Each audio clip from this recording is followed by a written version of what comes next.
E aí, rapaziada, hoje nós vamos fazer um vídeo bem diferente do último de Splatoon. Nós vamos fazer um vídeo sobre creepypasta, meus bons. Aqui todo mundo deve saber o que é uma creepypasta, né, mano?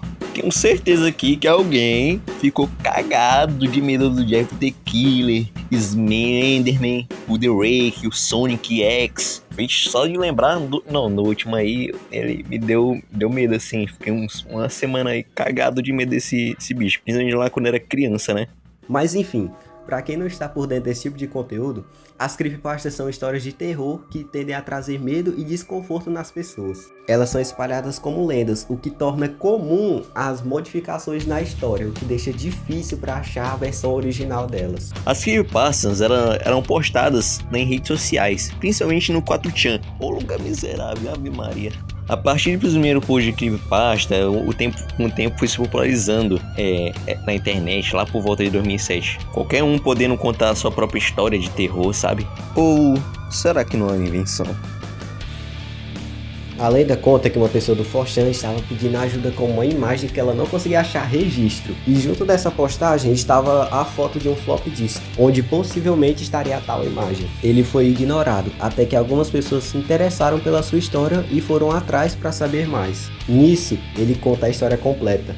Uma mulher chamada Mary é investigada por um jovem. Ela é uma mulher bem estranha, mas isso se deve a um acidente que ocorreu a algo que deixava tremendo só de lembrar. Mary trabalhava em uma empresa de computação. Ela e outras 400 pessoas em 1992 receberam através de um hiperlink a imagem original de Smiley Dog. O trauma causado nessas pessoas após ver essa imagem foi tão grave que ela foi a única a falar publicamente a isso. Os outros sumiram, ou se recusavam a falar, ou simplesmente, de alguma forma, morreram. Foi essa história que chamou a atenção do nosso protagonista, que se perguntava como que essa imagem não estava na internet, o que confirma que as outras são fakes. Os efeitos que a imagem original traz são convulsões, paranoia e pesadelos com a criatura, falando para você espalhar a palavra pela vida inteira da pessoa que a viu, caso se ela não pegasse a imagem e compartilhasse com outra pessoa, passando a sua maldição para outro indivíduo.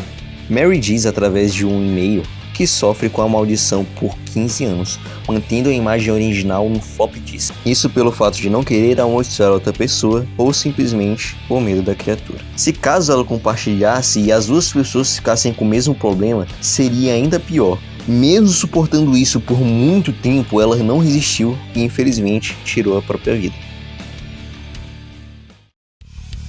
Pois é, rapaziada, na minha opinião, essa história é bem legal, né? Eu acho que essa história consegue apresentar bem a essência das histórias creep, pois ela consegue plantar uma dúvida na nossa cabeça, já que ela faz pensar assim: e se a história é verdade? E se por acaso algum dia eu veja essa imagem? Aí tu é doido, só é regresso. Mas sinceramente, por mais que tudo seja interessante, as creepypastas em geral não me dão medo ou desconforto como me davam lá naquela época lá. Talvez eu acho que se eu assistir no escuro de madrugada sozinho, dê medo, né? Não, imagina, né? Imagina, será? Essa creepypasta é muito boa, porque ela te deixa meio paranoico, como a do T-Boilers, né? Mesmo que o T-Boilers não seja uma creepypasta, é algo parecido aí. Ela tem a mesma premissa, né? Tipo, de uma imagem ou vídeo amaldiçoado. Algo que dá um certo medo assim, principalmente quando a gente fica pensando na criatura, achando que ela tá nos assombrando. E aí, rapaziada, vocês querem o vídeo do Boilage? The king, the power, the man, the bastard, the king, the fairy, the smart.